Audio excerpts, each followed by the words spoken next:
चलिए क्लास की शुरुआत करते हैं। हम लोग आर के लिए जो भी एग्ज़ाम हुए हैं, उसमें पीवाईक्यू सीरीज़ देख रहे हैं। आज जो हम देखेंगे, वो 2020 में जो आर का एग्ज़ाम हुआ है, उसके बारे में देखेंगे।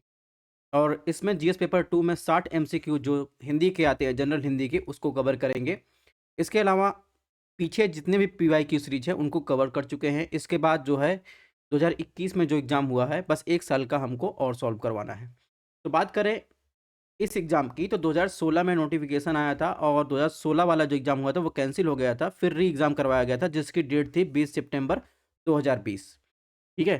तो उसी को सॉल्व करेंगे। तो चलिए उसमें पहला क्वेश्चन हम देखेंगे जनरल हिंदी से। तो सबसे पहले पूछा जाए, क्वेश्चन नंबर फर्स्ट में पूछा जाएगा, निम्नलिखित में तत्सम शब्द क्या है? दही, गयद, जीर्ण, ग्राहक गाहक। तो आपको बताना तत्सम शब्द क्या है। तत्सम शब्द का मतलब होता है जो संस्कृत में हम लोग आम बोलचाल की भाषा में संस्कृत शब्द को यूज करते हैं, तो तत्सम शब्द आपको बताना है। तो तत्सम शब्द की बात करें तो जीर्ण का मतलब तो जीर्ण जो है इसमें क्या है, तत्सम शब्द है। जीर्ण का मतलब होता है फटा पुराना। इसका क्या मतलब होता है? फटा पुराना। ठीक है। और जीर्ण का अगर तद्भव पूछा जाए, तद्भव आपको जाना है झीना। इसका तद्भव शब्द है। क्वेश्चन नंबर 2 की बात करें, अगहन का तत्सम रूप कौन-सा है? अग्रहण, अगहण, अग्रहण, अग्रासन। तो आपको बताना अगहन का तत्सम रूप क्या है? ठीक है। अगहन जो होता है वो हिंदू कैलेंडर जो होता है, हिंदू कैलेंडर के अनुसार यानी पंचांग के अनुसार आप देखेंगे तो साल का जो 9वाँ महीना होता है उसे अगहन कहते हैं। ठीक है। तो ये क्या है? तद्भव शब्द है। उसका जो है तत्सम रूप क्या है? उसका तत्सम रूप आप देखेंगे अग्रहण है। ठीक है। एक बात और आपको ध्यान रखना है, ये जितने भी हम आपको आंसर बता रहे हैं, ये हमने जो ओरिजिनल आंसर की है यूपी पीसीएस की, उससे मैच की हुई है। ठीक है। यानी जो यूपी पीसीएस ने सही माना है, वो ही आपको भी सही मानना है। ठीक है। क्वेश्चन नंबर 3 की बात कैसे पूछा, निम्नलिखित में तद्भव शब्द कौन-सा है? चतुर्दश, चतुर्थ, 14, चत्वारी। तो आपको बताना है इसमें जो है तद्भव शब्द कौन-सा है। तो देखेंगे तद्भव शब्द की बात करें, तो चत्वारी का मतलब होता है चतुर। ठीक है।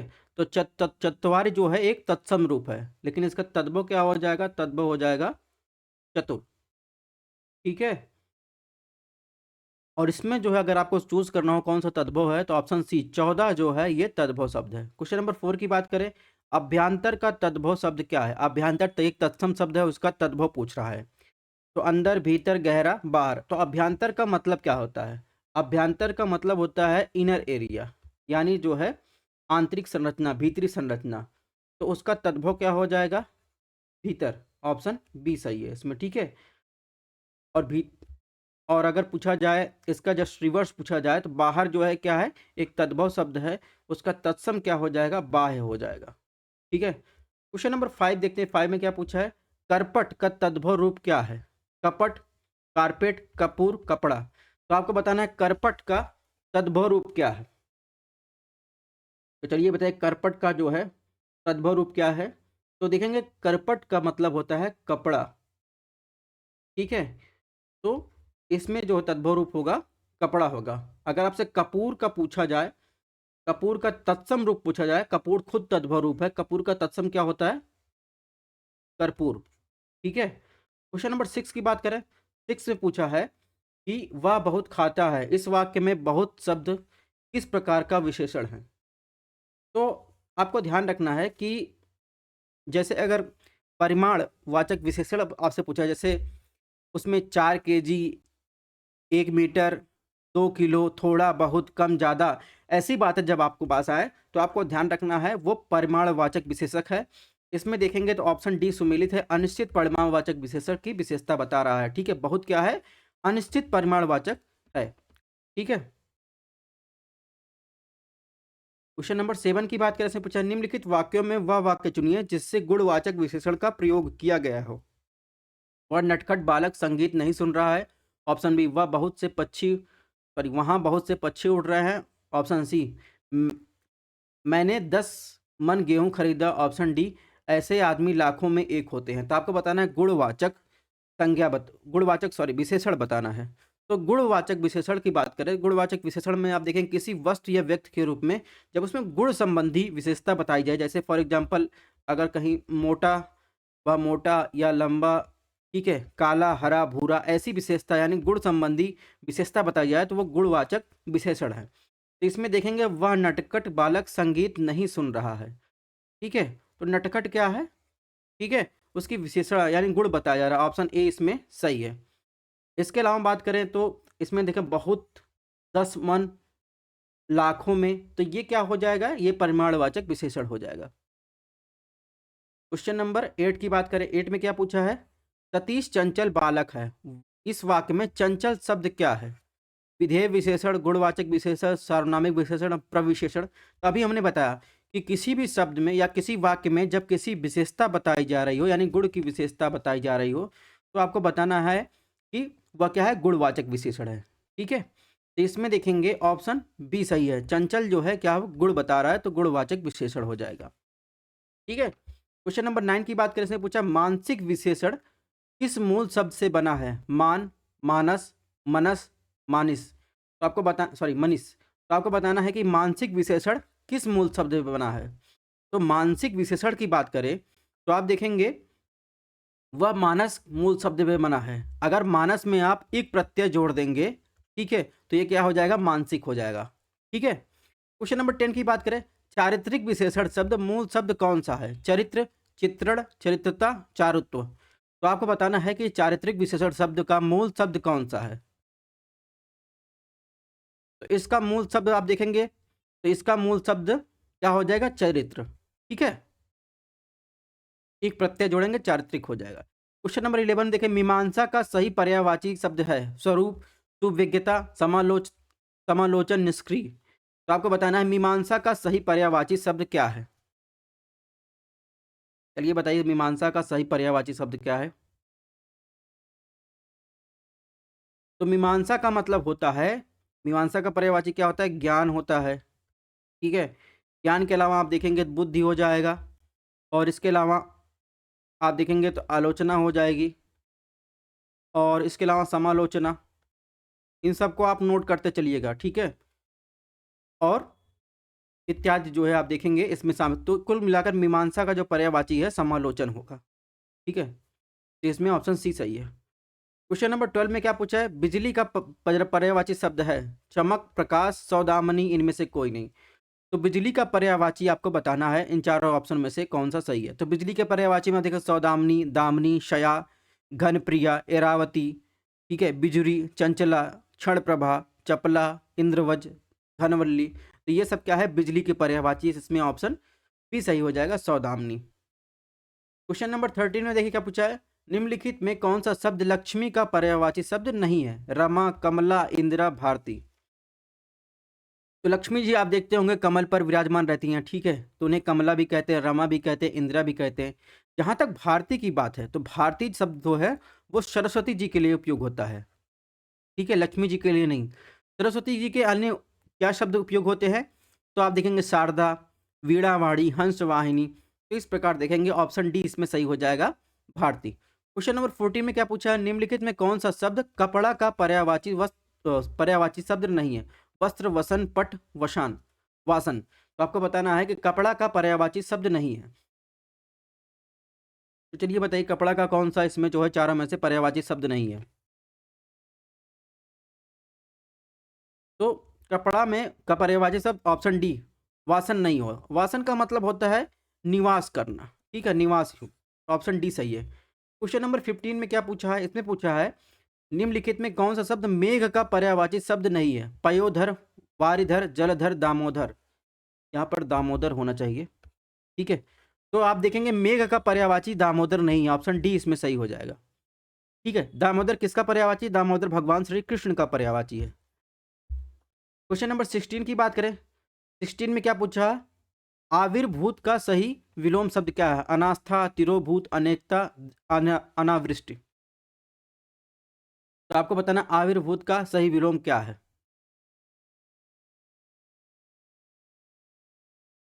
तो आविर्भूत का मतलब सबसे पहले आप समझ लीजिए आविर्भूत का मतलब क्या होता है। आविर्भूत कहिए या फिर क्या कहिए, आविर्भाव कहिए, ठीक है, आविर्भाव कहिए, इसका मतलब होता है प्रकट होना, ठीक है। अब इसका जो है विलोम शब्द क्या होगा? तिरोभूत। ठीक है, तिरोभूत का मतलब क्या हो जाएगा? अदृश्य या अदर्शन। ठीक है, नेक्स्ट क्वेश्चन की बात करें, क्वेश्चन नंबर 17 में क्या पूछा है? इसने पूछा क्षणिक का सही विलोम क्या है? अल्प, शाश्वत, क्षर, विमुख। तो क्षणिक का विलोम अगर पूछा जाए तो शाश्वत आपको लगा के आना है। ठीक है, क्वेश्चन नंबर 18 में अग्रज का विलोम शब्द क्या है? अक्षत, अतुल, अटल, अनुज। तो अग्रज मतलब बड़ा होता है, अनुज मतलब इसका छोटा होता है। क्वेश्चन नंबर 19 पूछा निम्नलिखित में विलोम शब्द की दृष्टि से एक युग्म जो है गलत है, वह है मौन, मुखर, शानदार, शर्मनाक, बर्बर, सभ्य, अनुचर, परिचर। तो आप देखेंगे ए बी सी तीनों जो है सुमेलित है विलोम शब्द के साथ, लेकिन अगर आप देखेंगे इसमें ऑप्शन डी जो है वह सुमेलित नहीं है। अनुचर का मतलब आप देखेंगे, अनुचर का जो पर्यायवाची होता है, अनुचर आच्छादित होता है। ठीक है, अनुचर का जो पर्यायवाची आच्छादित होता है। अब इसका विलोम क्या होगा? अनाच्छादित होगा। Oh sorry sorry sorry sorry sorry, my mistake. इसमें जो अनुचर का मतलब होता है, सॉरी मैंने आच्छादित का बता दिया। तो अनुचर का मतलब होता है, अनुचर और परिचर, परिचर जो है दोनों क्या है? पर्यायवाची शब्द है, इनका मतलब होता है सेवक। ठीक है, तो इसमें ऑप्शन डी आपको ध्यान रखना है, अनुचर और परिचर दोनों पर्यायवाची शब्द है, इसका मतलब सेवक होता है। ठीक है, अनाच्छादित जो बात कर रहे हैं उसका मतलब होता है ढका हुआ। ये नेक्स्ट क्वेश्चन में देखेंगे यहाँ पर। तो क्वेश्चन नंबर 20 में विलोम शब्द की दृष्टि से इसमें एक युग्म गलत है, वह है अमित, परमित, सत्कार, तिरस्कार, आच्छादित, परिच्छन्न, सुख, दुख। तो आपको बताना है इन चारों ऑप्शन में से कौन सा विलोम शब्द सुमेलित नहीं है। तो आप देखेंगे इसमें होगा ऑप्शन सी आच्छादित, और परिच्छन जो है सुमेलित नहीं। आच्छादित का मतलब क्या मैंने बताया? ढका हुआ। ठीक है, और इसका जो है विलोम क्या हो जाएगा? अनाच्छादित हो जाएगा। क्वेश्चन नंबर 21 में क्या पूछा है? 21 में पूछा है वर्तनी की दृष्टि से शुद्ध शब्द है चिन्ह, अनुग्रहित, विवर्त, विहृणी। तो आपको बताना है शुद्ध जो है शुद्ध रूप में कौन लिखा गया है। तो आप देखेंगे जहां तक अनुग्रहित की बात है तो अनुग्रहित ऐसे नहीं लिखा जाता। अनु सही है, लेकिन ग, ग पे आप देखेंगे नीचे र उड़ा के हा पे बड़ी मंत्र तो। ठीक है, अनुग्रहित ऐसे लिखा जाता है। विहृणी देखेंगे तो वी वा, वहाँ पे छोटी एक मंत्र र, अब पे बड़ी मात्रा, इस तरह विहरणी लिखा जाता है। ठीक है, चिन्ह भी गलत है। चिन्ह में जो है आप देखेंगे यहाँ ना नहीं रहता, हा के नीचे ना रहता। अगर शुद्ध लिखेंगे तो आप चिन्ह उस तरह लिखेंगे। विवर्त जो है इसमें शुद्ध है। क्वेश्चन नंबर 22 में बात करें शुद्ध वर्तनी वाले शब्द का चयन कीजिए। ज्योत्सना, ज्योत्सना, ज्योत्सना, ज्योत्सना। तो आपको बताना इसमें ज्योत्सना कौन सा जो है ज्योत्सना सही लिखा गया है। तो आप देखेंगे इसमें जो ज्योत्सना सही लिखा गया है ऑप्शन बी, ये शब्द सही है। क्वेश्चन नंबर 23 की बात करें, से पूछा वर्तनी के दृष्टि से कौन सा शब्द अशुद्ध है?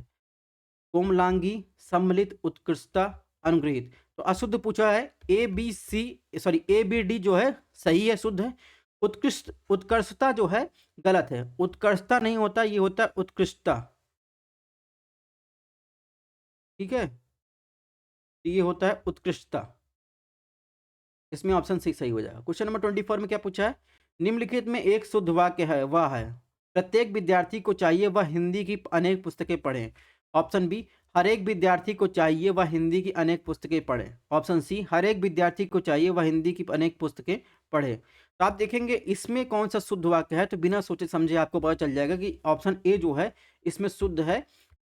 प्रत्येक विद्यार्थी को चाहिए वह हिंदी के अनेक पुस्तकों को पढ़े, सॉरी पुस्तकें पढ़े। ठीक है, अब बात करेंगे क्वेश्चन नंबर 25। 25 में क्या पूछा है? निम्नलिखित में एक वाक्य अशुद्ध है, वह है मोहन गेहूं पिसवाने चक्की पर गया। निर्दय व्यक्ति से मित्रता नहीं करनी चाहिए। ऑप्शन सी, उसके घर पे पास एक मिठाई की दुकान है। उपयुक्त कथन असत्य है। तो आपको बताना है कि इसमें चारों में से कौन सा कथन जो है अशुद्ध है। चलिए आंसर दीजिए। तो आप देख रहे हैं कि वाक्य में उच्चारण और व्याकरण दृष्टि से अशुद्ध है। ठीक है, आप देखेंगे कि इसमें देखेंगे लिखा उसके घर के पास एक मिठाई की दुकान है। तो यहाँ पर होना चाहिए उच्चारण में क्या होता है, उसके घर के पास मिठाई की एक दुकान है। इसमें ऑप्शन सी सही हो जाएगा, यानी ये अशुद्ध है। तो यहाँ पर होना चाहिए था मिठाई की एक दुकान है, ना ना कि एक मिठाई की दुकान है। क्वेश्चन नंबर 27 में क्या पूछा है?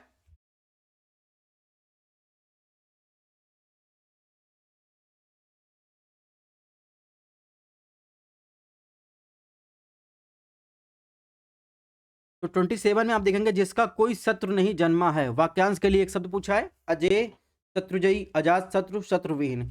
तो जिसका कोई शत्रु नहीं जन्मा है उस वाक्यांश के लिए एक शब्द क्या होगा? उसे कहेंगे अजात शत्रु। ठीक है। अजय किसके लिए कहेंगे? अजय कहेंगे जिसे जीता ना जा सके। ठीक है। इसके अलावा शत्रुविहीन किसे कहेंगे? जिसका कोई शत्रु नहीं हो। शत्रुंजय किसे कहेंगे? शत्रु को जीतने वाला। इसे क्या कहेंगे? शत्रुंजय कहेंगे। ठीक है।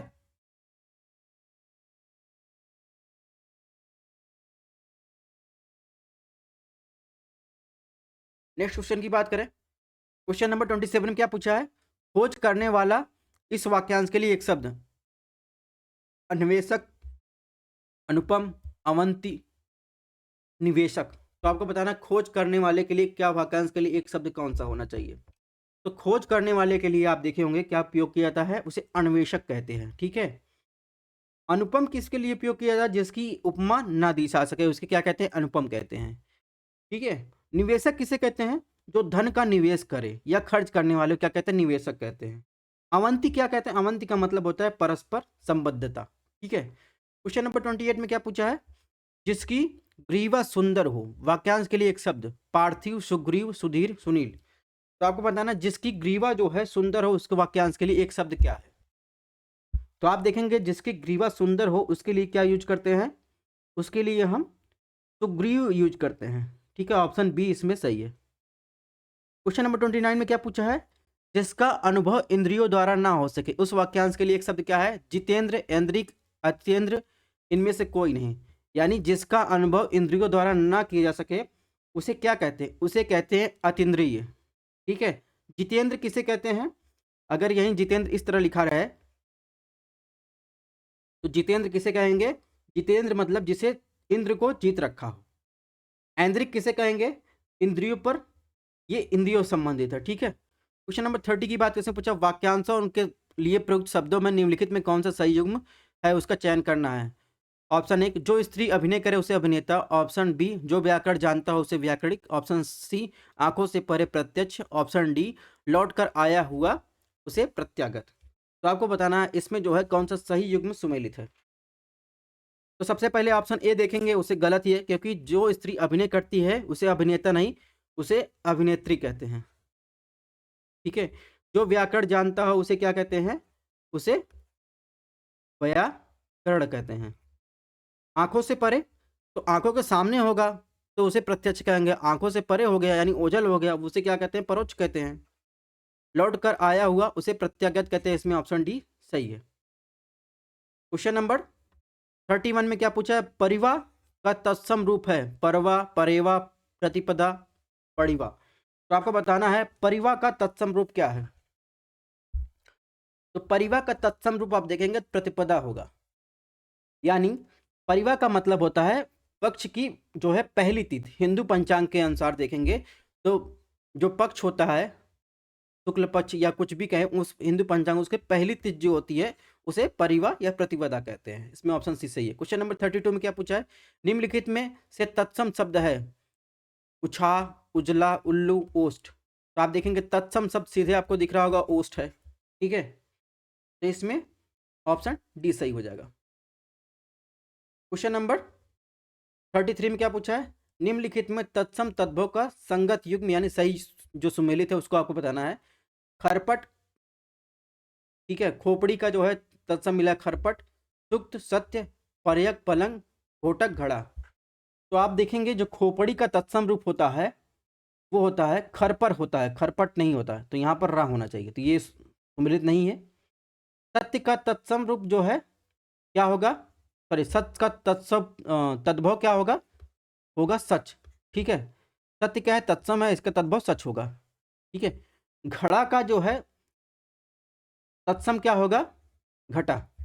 बाकी पलंग और पर्यक ये सुमेलित है। ऑप्शन सी सही है। क्वेश्चन नंबर 34 में क्या पूछा है? निम्नलिखित में एक तद्भव शब्द है। आंसू, एकत्र, उच्च, वानर। तो तद्भव क्या है? तद्भव इसमें आंसू है। तत्सम अश्रु हो जाएगा। ठीक है। एकत्र का तत्सम क्या, तद्भव क्या होगा? एक होगा। एकत्र तत्सम है।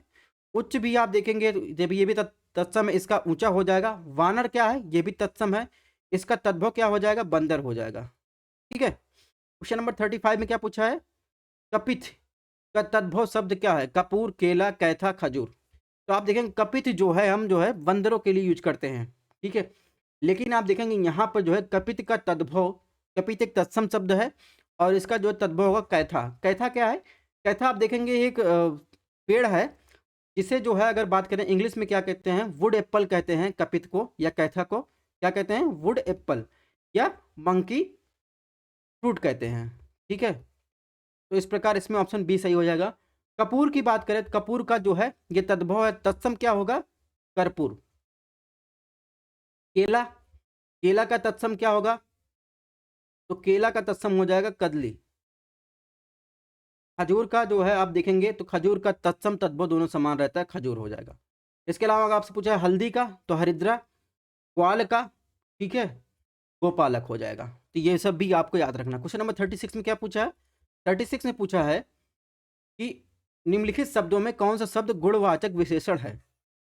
तो आप देखेंगे गुणवाचक विशेषण की बात जहां तक आपको बात करें तो वे शब्द जो संज्ञा सर्वनाम के गुण, धर्म और स्वभाव आदि के बारे में बोध कराते हैं उन्हें गुणवाचक विशेषण कहते हैं। तो आपको बताना इसमें जो है कौन सा गुणवाचक विशेषण है। उचित, पांचवा, कुछ, तीन। तो आप देखेंगे इसमें संख्या दी गई है 5, 3, कुछ, बहुत। तभी हमने स्टार्टिंग बताया ये क्या है? ये परिणामवाचक विशेषण है। बाकी उचित जो है ये गुणवाचक विशेषण है। ठीक है। 36 में ए हो जाएगा। 37 में क्या पूछा है? निम्नलिखित में कौन सा वाक्य विशेषण संज्ञा नहीं है, नहीं बना है? श्रीमान, दानी, सुंदर, चमकीला। तो आप देखेंगे इसमें ऑप्शन सी सुंदर जो है ये विशेषण संज्ञा नहीं बना है, इसमें ऑप्शन सी सही हो जाएगा। क्वेश्चन नंबर 38 में क्या पूछा है? निम्नलिखित में किस वाक्य में उत्तमावस्था गुणवाचक विशेषण विशेष का प्रयोग नहीं किया गया है? ऑप्शन ए परमानंद कक्षा में सबसे होशियार था। ऑप्शन बी मनमोहन ने दुकान से 1 किलो टमाटर खरीदा। ऑप्शन सी इस पौधे में इतना पानी मत डालो। ऑप्शन डी विजय पहलवान एक दिन 4 लीटर दूध पीता है। तो आप देखेंगे बी, सी, डी में यहाँ पे परिमाणवाचक विशेषण का यूज हुआ है, जबकि ऑप्शन ए में आप देखेंगे तो उत्तरावस्था गुणवाचक विशेषण का यूज हुआ। इसमें ऑप्शन ए सही हो जाएगा, यानी किलो, इतना, 4 लीटर। तो ये सब क्या हो जाएगा? परिमाणवाचक विशेषण हो जाएगा। क्वेश्चन नंबर 39 में क्या पूछा है? सौर मूल रूप से बना है सुर, सुर, सुर, सुर, सूर्य। तो आप देखेंगे सौर जो है किस मूल शब्द से बना है? तो उसका मूल शब्द क्या है? सूर्य है। ठीक है। अब बात करेंगे क्वेश्चन नंबर 40। इसने पूछा है निम्नलिखित में कौन सा शब्द विशेषण है? आग, आग्नेय, अग्नि, उपयुक्त में से कोई नहीं। तो आपको बताना है कि इन चारों में से कौन सा विशेषण है। तो आप देखेंगे जो विशेषण है वो हो जाएगा आग्नेय हो जाएगा। ठीक है। आग्नेय क्या हो जाएगा? विशेषण हो जाएगा। ठीक है। क्यों विशेषण? आग्नेय का मतलब होता है जो अग्नि से मिलकर बना हो। आग्नेय का मतलब हो जाएगा जो अग्नि से मिलकर बना हो। ठीक है। इस प्रकार इसमें ऑप्शन बी सही हो जाएगा। क्वेश्चन नंबर 41 में क्या पूछा है? 41 में पूछा आकाश का पर्यायवाची शब्द है सहकार, शून्य, प्रभा, मंडली। तो आकाश का पर्यायवाची शब्द क्या है? तो आकाश का पर्यायवाची शब्द शून्य होगा। ठीक है। इसके अलावा आकाश को क्या कहते हैं? व्योम कहते हैं, नभ कहते हैं, गगन कहते हैं, अंबर कहते हैं। ठीक है। जहां तक प्रभा की बात है, प्रभा जो है किसका पर्यायवाची? प्रभा जो है किरण का पर्यायवाची है, जिसमें रश्मि, अंशु, अर्ची, ठीक है, और इसके अलावा नमरीच। ठीक है। तो ये जब ज्योति, तो ये सब किरण का पर्यायवाची है। ऑप्शन सी जो है इसमें प्रभा जो है ये किरण का पर्यायवाची है। बहरहाल इसमें आकाश का पर्यायवाची शब्द ऑप्शन डी होगा, शून्य। क्वेश्चन नंबर 42 में क्या पूछा है? सोना का पर्यायवाची शब्द क्या है? अर्क, वर्क, माणिक्य, कनक। तो सोना आप देखो कनक, कनक ते सौगनी, तो इसमें ऑप्शन डी कनक हो जाएगा। अर्क जो होता है तो आप देखेंगे अर्क दिया जाता है यानी जल। तो ये नीर, अम्बु, ये क्या है? जल, पय। तो ये आप देखेंगे अर्क जो है ये जल का पर्यायवाची है। क्वेश्चन नंबर 43 में क्या पूछा है? उसके प्राण पखेरु उड़ गए, इस वाक्य में पखेरु शब्द किसका पर्यायवाची है? पक्षी, जल्दी, पखवाड़ा और पखरना। तो उसके प्राण पखेरु उड़ गए, तो पखेरु जो है पक्षी के लिए यूज किया गया है। क्वेश्चन नंबर 44 में क्या पूछा है? 44 पूछा निम्नलिखित में कौन सा शब्द चंद्रमा का पर्यायवाची शब्द नहीं है? सुधांशु, सुधाकर, सलिल, सुधाधर। तो आप देखेंगे चंद्रमा का पर्यायवाची कौन सा नहीं है, ये आपको बताना है। ध्यान रखिएगा, जो सलिल है, ये सलिल जो है पानी का पर्यायवाची है, चंद्रमा का पर्यायवाची नहीं है। बाकी तीनों जो है चंद्रमा के पर्यायवाची है। क्वेश्चन नंबर 45 में क्या पूछा है? निम्नलिखित शब्दों में माता का पर्यायवाची शब्द नहीं है। वह है अम्ब, अम्बु, अम्बा, जननी। तो अभी हमने बताया अम्ब किसके लिए यूज किया था? अम्ब जो है पानी के लिए यूज किया जाता है। ठीक है, बाकी अम्ब, अम्बा, जननी ये सब जो है माता के लिए यूज किया जाता है। क्वेश्चन 46 में क्या पूछा? भौतिक का विलोम शब्द क्या है? आध्यात्मिक, दार्शनिक, सांस्कृतिक, राजनीतिक। तो भौतिक का विलोम शब्द क्या होता है? तो भौतिक का विलोम होता है आध्यात्मिक। ठीक है। 47 में क्या पूछा है? प्राची शब्द का विपरीतार्थ यानी उल्टा क्या होता है? उदीची, प्रतीची, समीची, नवीन। तो प्राची का मतलब क्या होता है? पहले ये आपको जानना चाहिए। प्राची का यहाँ मतलब प्राचीन नहीं होता, प्राची का मतलब होता है पूर्व दिशा। ठीक है, तो इस प्रकार आप देखेंगे इसमें जो विपरीत पूछा है, प्राची यानी पूर्व दिशा का उल्टा क्या होता है? पश्चिम दिशा। तो पश्चिम दिशा में उसे क्या कहते हैं? प्रतीच कहते हैं। ठीक है, नवीन का जो है विलोम क्या हो जाएगा? प्राचीन हो जाएगा। ऐसे छोटी छोटी चीजें आपको ध्यान रखनी है। क्वेश्चन नंबर 48 में पूछा है समष्टि का विलोम शब्द क्या है? ये कई बार रिपीट हो चुका है। विशिष्ट, व्यष्टि, अशिष्ट, अपुष्टि। तो समष्टि का विलोम जो है व्यष्टि हो जाएगा। ठीक है। 49 में पूछा है निम्नलिखित में कौन सा विलोम शब्द की दृष्टि से एक युग्म गलत है? विधि, निषेध, आवाहन, विसर्जन, आग्रह, विग्रह, अमी, हलाहल। तो आपको बताना है इसमें कौन सा युग्म जो है विलोम शब्द की दृष्टि से सुमेलित नहीं है। इसमें जो होगा वो होगा ऑप्शन सी, आग्रह और विग्रह। तो आग्रह का विलोम क्या हो जाएगा? दुराग्रह हो जाएगा। आग्रह का विलोम क्या हो जाएगा? दुराग्रह। ठीक है। विग्रह का विलोम क्या हो जाएगा? विग्रह अलग होना, संधि। ठीक है, इसमें ऑप्शन सी सही है। क्वेश्चन नंबर 50 में क्या पूछा है? 50 में पूछा है विलोम शब्द की दृष्टि से इनमें कौन सा सही युग्म है? अकीर्ण, विकीर्ण, इसिप्त, अभिसिप्त, अधृत, निरादित, दोष, सदोष। इसमें आपको बताना है विलोम शब्द की दृष्टि से कौन सा युग्म सही सुमेलित है। चलिए बताइए, इसका आंसर दीजिए।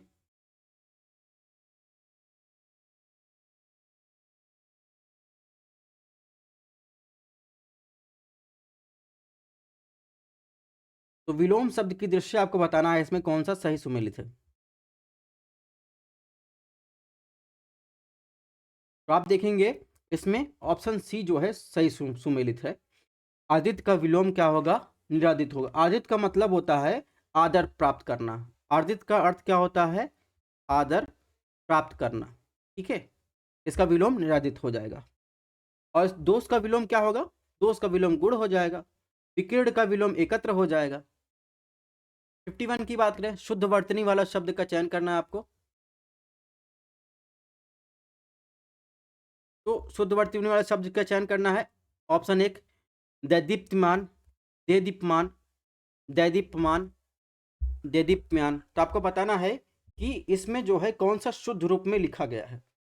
ठीक है, सबसे पहले आपको समझना पड़ेगा कि इसमें देदीप्यमान जो आता है उसका अर्थ क्या होता है। तो इसमें ऑप्शन डी बहरहाल सही है। ये शुद्ध वर्तनी है, शुद्ध रूप में लिखा जाता है। इसका मतलब होता है देदीप्यान का मतलब, देदीप्यान मतलब तो चमकता हुआ। ठीक है, इसका मतलब चमकता हुआ होता है देदीप्यान, जमान। 52 में देखिए क्या पूछा है? निम्नलिखित में अशुद्ध वर्तनी वाला शब्द है। कौतूहल, अनाधिकार, निरपेक्ष, पौराणिक। तो अशुद्ध वर्तनी यानी अशुद्ध रूप से कौन इसमें लिखा गया है? तो आपको बताना है कि इसमें अशुद्ध वर्तनी का प्रयोग कहाँ किया गया है, यानी गलत रूप में कौन सा लिखा गया है। तो पौराणिक आप देखेंगे इस तरह नहीं लिखा जाता। जो पौराणिक कहिए या फिर कहिए, इसमें बड़ी की मात्रा नहीं होती है, बल्कि कैसे लिखा जाता है? इसमें छोटी की मात्रा होती है। इसमें ऑप्शन डी सही है। क्वेश्चन नंबर 53 की बात करें, 53 में क्या पूछा है? निम्नलिखित वाक्यों में शुद्ध वाक्य है। ऑप्शन एक, मुझसे यह काम संभव नहीं हो सकता। ऑप्शन बी, वह बिल्कुल भी बात नहीं करना चाहता। ऑप्शन सी, यह कविता उसके अनेक भाव प्रकट सॉरी यह कविता अनेक भाव प्रकट करती है। ऑप्शन डी, इन दोनों में केवल यही अंतर है। तो आपको बताना है शुद्ध वाक्य इसमें से कौन सा है। तो इसमें शुद्ध की बात करें, ऑप्शन सी जो है सही, यह कविता अनेक भाव प्रकट करती है। अगर यहाँ आप अनेकों भाव हो जाता तो ये शब्द गलत हो जाता, लेकिन इसमें ऑप्शन सी जो है सही, यह कविता अनेक भाव प्रकट करती है, और यही आंसर जो है आयोग ने भी माना है। क्वेश्चन नंबर 54 में बात करें तो निम्नलिखित में एक वाक्य शुद्ध है, वह है ऑप्शन ए, इसके बावजूद भी हमसे हिंदी लेखन में बहुत भूल हो जाती है। ऑप्शन ए है। ऑप्शन बी में पूछा है, इसके बावजूद भी हमसे हिंदी में लिखने में बहुत भूलें हो जाती हैं। ऑप्शन सी, इसके बावजूद भी हम लोगों से हिंदी लिखने में बहुत भूल हो जाती है। ऑप्शन डी, इसके बावजूद हम लोगों से हिंदी लिखने में बहुत भूलें हो जाती हैं। तो आपको बताना है इन चारों में से कौन सा शुद्ध रूप में लिखा गया है। तो आप देखेंगे ऑप्शन डी, इसमें देखेंगे कि इसके बावजूद हम लोगों से हिंदी लिखने में बहुत भूलें हो जाती हैं। ठीक है, हम लोगों से भूलें। ठीक है, इसमें ऑप्शन डी जो है ये सही है, आयोग ने इसे सही माना है। 55 की बात करें से पूछा, अशुद्ध वाक्य का चयन कीजिए। पुलिस द्वारा डाकुओं का पीछा किया गया। ऑप्शन बी, देश की वर्तमान मौजूदा हालत ठीक नहीं है। ऑप्शन सी, मैं पुस्तकालय में नित्य समय पर पहुंचता हूं। ऑप्शन डी, तुम चिंता ना करो, मैं कोई ना कोई रास्ता निकाल लूंगा। तो इसमें अशुद्ध वाक्य आपको बताना है। तो ये तो सीधे सीधा आप लगा सकते हैं, क्योंकि इसमें ऑप्शन बी देखेंगे तो वर्तमान और मौजूद दोनों तो वर्तमान परिस्थिति को ही दिखा रहा है, तो दोनों शब्द एक साथ यूज नहीं होने चाहिए थे, यानी इसमें ऑप्शन बी सही है। या तो वर्तमान यूज कर लो या तो मौजूद, तो इसमें ऑप्शन बी सही है। क्वेश्चन नंबर 55 में क्या पूछा है? 55 में पूछा है, परंपरा से चली आ रही बात के लिए प्रयुक्त होने वाला शब्द क्या है? प्रतिश्रुति, व्याज श्रुति, स्तुति, अनुलोम, अनुश्रुति। तो परंपरा से चली आ रही बात के लिए वाक्यांश के लिए एक शब्द क्या है, आपको इसका अर्थ बताना है। आप उससे क्या कहते हैं? अनुश्रुत कहते हैं। इसके अलावा देखेंगे प्रतिश्रुत की क्या कहते हैं? प्रस्तुत जो है गूंज या प्रतिज्ञा कहते हैं। व्याज स्तुत की बात करें तो व्याज स्तुत जो है निंदा के बहाने स्तुत जो की जाती है उसे व्याज स्तुत कहते हैं। अनुलोम का मतलब होता है ऊपर से नीचे आना, इसे अनुलोम कहते हैं। क्वेश्चन नंबर 57 में क्या पूछा है? जिसके पास कुछ ना हो, वाक्यांश के लिए एक शब्द है अक्षम, अकिंचन, अज्ञ, असमर्थ। तो जिसके पास कुछ ना हो उसके लिए क्या शब्द यूज किया जाता है? उसके लिए आप देखेंगे इसमें अकिंचन यूज किया जाता है। अक्षम क्या कहते हैं? जो कुछ करने में सक्षम नहीं होता उसे अक्षम कहते हैं। अज्ञ किसके लिए यूज करते हैं? यानी जिसकी जानकारी नहीं हो उसे अज्ञ कहते हैं। असमर्थ यानी जो समर्थ नहीं होता उसके लिए असमर्थ यूज करते हैं। क्वेश्चन नंबर 58 में क्या पूछा है? स्वेद से उत्पन्न होने वाला वाक्यांश के लिए एक शब्द क्या है? स्वेदज, अंडज, पिंडज, अभयज। तो आप बताइए स्वेद से उत्पन्न होने वाले के लिए क्या यूज करते हैं? तो स्वेद से उत्पन्न होने वाले के लिए हम स्वेदज यूज करते हैं। ठीक है, अंडज किसके लिए यूज करते हैं? अंडज जो है अंडे से उत्पन्न होने वाले अंडज यूज करते हैं। पिंडज, पिंडज जो है यानी गर्भ से उत्पन्न होने वाले के लिए क्या कहते हैं? पिंडज कहते हैं। अभयज कैसे कहते हैं? जो दोनों प्रकार से हो उसे क्या कहते हैं? अभयज कहते हैं। ठीक है, उभयलिंगी आपने सुना है? ठीक है, तो वो दोनों प्रकार से अभेद इस तरह के समझ सकते हैं। क्वेश्चन नंबर 59 पूछा है, अपरिणित शब्द निम्नलिखित में किस वाक्यांश के लिए प्रयुक्त होता है? जिसका परिणाम ना निकलता हो। ऑप्शन बी, जिसका विवाह ना हुआ हो। ऑप्शन सी, जिसका विवाह हो चुका हो। ऑप्शन डी, जो देखने में प्रतिकार ना हो। तो आपको बताना है अपरिणित शब्द किसके लिए प्रयुक्त होता है। चलिए बताइए अपरिणित शब्द किसके लिए प्रयुक्त होता है?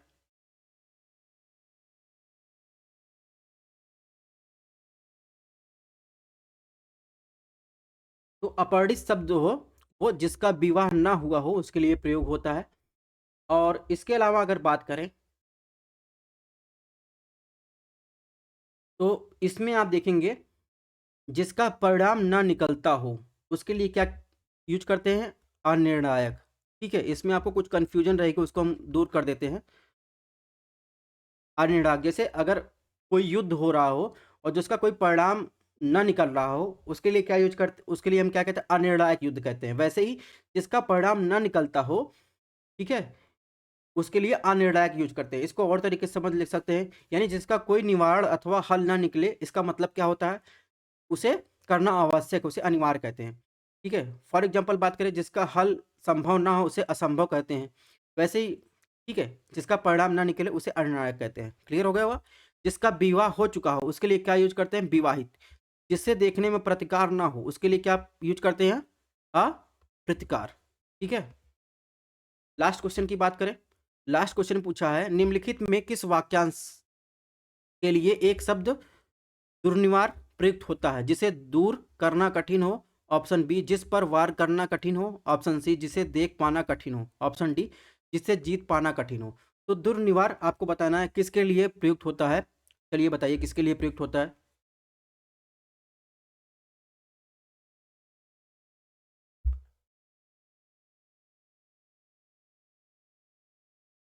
तो दुर्निवार की बात करें सॉरी, दुर्निवार की बात करें, जिसे दूर करना कठिन हो उसे दुर्निवार कहते हैं। ठीक है, इसमें ऑप्शन ए सही है।